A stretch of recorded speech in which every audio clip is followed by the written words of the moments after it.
헤이그 특사 사건. 1907년 고종이 이상설 등을 특사로 임명하고 네덜란드의 헤이그에서 열리는 제2회 만국평화회의에 출석하게 하여 을사늑약 체결의 불법성과 무효, 일본의 불법적인 침략 행위를 알리고자 한 일. 배경 1904년 2월 일본은 한일의정서를 체결하여 한반도의 군대를 자유로이 주둔시키는 한편 대한제국의 내정에 간섭할 수 있는 발판을 마련하였고, 같은 해 8월에는 제1차 한일협약을 맺어 대한제국에 외국인 고문을 통한 고문 정치를 시행하였다. 러일 전쟁에서 승기를 잡자 일본은 가스라, 테프트 밀약, 제2차 영일동맹, 포츠머스 조약을 차례대로 체결하여 일본이 대한제국을 보호국화하는 것에 대해 열강의 인정을 얻어냈다. 그리고 1905년 11월 을사늑약을 통해 대한제국에 통감부와 이사청을 두어 내정을 장악하고 외교권을 박탈하여 대한제국을 보호국화하였다. 을사늑약 체결 과정에서 고종은 이토 히로부미 이등 방문의 조약 체결 제시를 거절하며 조약국과의 공사 파견은 그대로 유지되는 외교권의 형식 보존을 요구하였다. 또한 주요한 국정은 의정부와 중추원 등의 자문을 거치는 절차가 필요하다고 이야기하였다. 대신들은 고종의 의견을 들어야 한다며 조약 체결에 동의하지 않았다. 이에 일본은 한성 내에 군대를 주둔시키고 무력 시위를 벌이며 조약 체결을 위한 어전회의를 열었다. 그러나 어전회의에서도 조약 불가 및 협상 유예가 결정되자 일본은 대신들을 한 명씩 따로 불러 조약 체결의 가부를 물었다. 아울러 이토 히로부미는 고종의 아련을 요청하였지만 고종은 병을 핑계로 거절하며 정부 대신과 협력하여 조처하라고 하였다. 일본은 정부 대신과 협력하여 조처하라는 고종의 말을 어전회의에서 조약의 체결 여부를 최종 결정하라는 것으로 확대 해석하였다. 이후 고종은 국내부 대신 이재극을 보내 대신들이 조약 체결을 반대하니 협의를 미루자고 하였으나 일본은 조약 체결에 반대하는 참정 대신 한규서를 감금하였고 8명의 대신 중 탁지부 대신 민영기, 법부 대신 이화영 2명의 반대에도 불구하고 학부 대신 이완용, 군부 대신 이근택, 내부 대신 이지용, 외부 대신 박재순, 농상공부 대신 권중현 5명의 찬성을 근거로 을사늑약을 체결하였다. 을사늑약이 체결되자 이상설, 이유승 등은 조약 철회를 주장하는 상소를 하였고 최익현, 신돌석, 유인석 등은 의사의병을 일으켰으며 민영환, 조병세 등은 자결로서 항거하였다. 고종은 조미수호 통상조약에 포함된 거중 조정을 근거로 이승만, 호머 헐버트, 호러스 알렌 등을 통해 을사늑약은 본인의 동의 없이 일본의 강압으로 체결되었으며 대한제국의 주권과 독립을 보전해 줄 것을 미국에 요청하였다. 그러나 미국은 고종의 전언을 무시하였다. 상황이 이렇게 되자 고종은 1906년 네덜란드 헤이그에서 열리는 것으로 계획된 제2회 만국평화회의에서 을사늑약이 무효임을 세계에 알리기로 하였다. 대한제국은 1902년 2월에 이미 제2차 만국평화회의에 참여를 신청하였고 주최국인 러시아는 1905년 10월 러시아 주재 한국공사 이범진을 통해 초청장을 발송하였다. 러일 전쟁에서 패배하여 포츠머스 조약을 체결하였음에도 러시아가 동아시아에 대한 관심을 유지하였기에 가능하였던 것이다. 이에 고종은 헤이그에서 열리는 제2회 만국평화회의에 특사를 파견하여 을사늑약의 무효를 알리고자 하였다. 전개. 그러나 제2회 만국평화회의가 1907년 6월로 연기되고 러시아가 제1차 러시아 혁명으로 난관에 봉착하여 대외 정책을 수정하면서 상황이 바뀌었다. 1906년 5월 새로이 러시아의 외상이 된 이지볼스키는 러시아가 대내외적 위기를 극복하기 위해서는 프랑스와의 동맹을 강화하는 한편 영국, 일본과의 관계 개선에 나서야 한다고 보았다.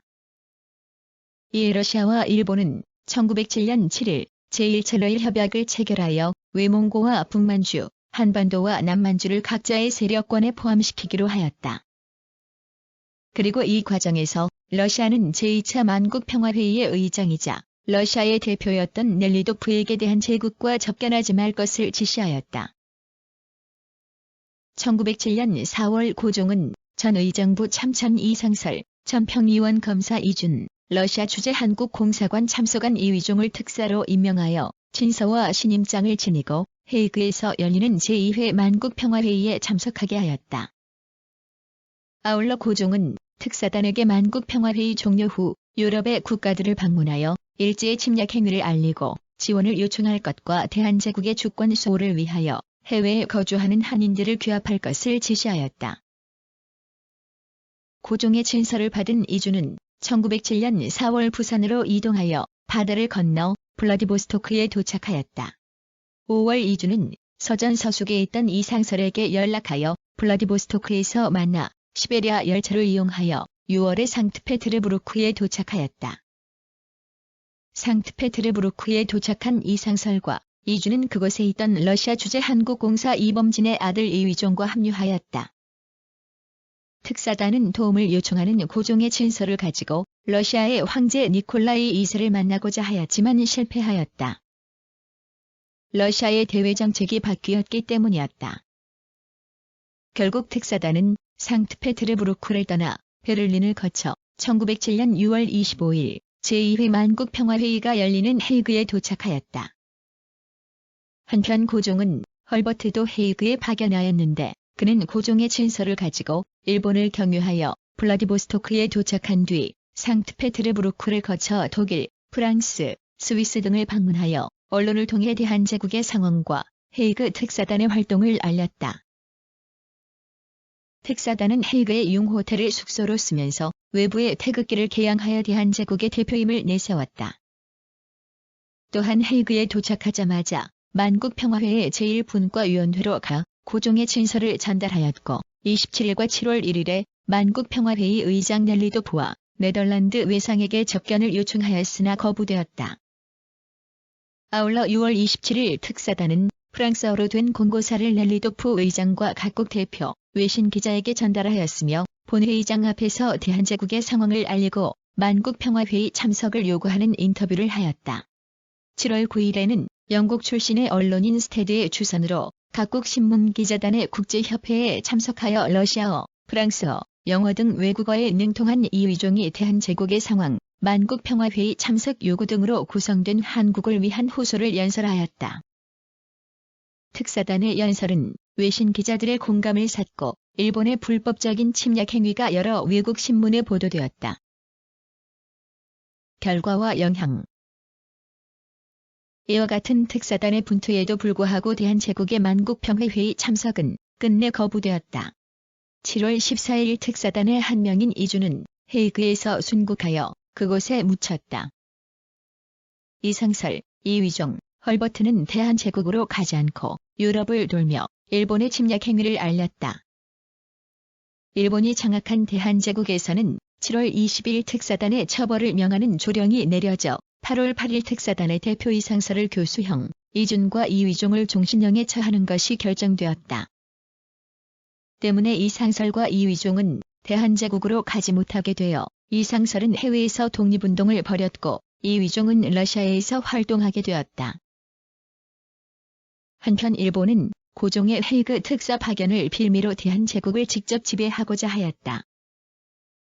이토 히로부미는 고종의 헤이그 특사 파견과 특사단의 연설은 을사늑약의 위반이며 일본에 대한 선전포고와도 같다고 주장하였다.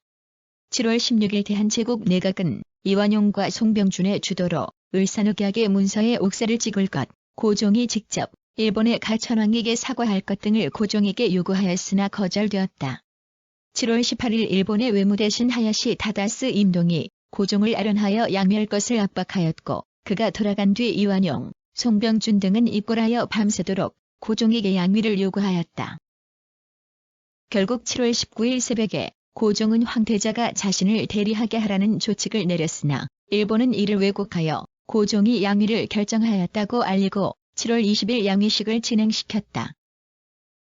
양위식에는 고종과 황태자 모두 참석하지 않아 일본은 환관에게 황제와 황태자의 역할을 대신하도록 지시하였다.